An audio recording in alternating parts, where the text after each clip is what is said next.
Takže čeho lidi asi tam u mýho prvního videa, vlastně je to informačka a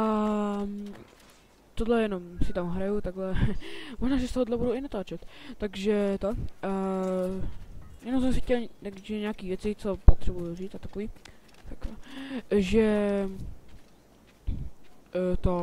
jo, jsem z Game Active a jo, dávám do popisku videa ten. Neměl tam u mě odběr, tak mě můžete dát i tady a právě že tohle je teda můj nový kanál. Vlastně prostě jsem Techno.cz, tak jsem si vytvořil nový kanál a teďko byla prostě informačka pro to, aby jsme si řekli, co prostě potřebuju říct a tak a takže já se s vámi asi loučím zatím a čus.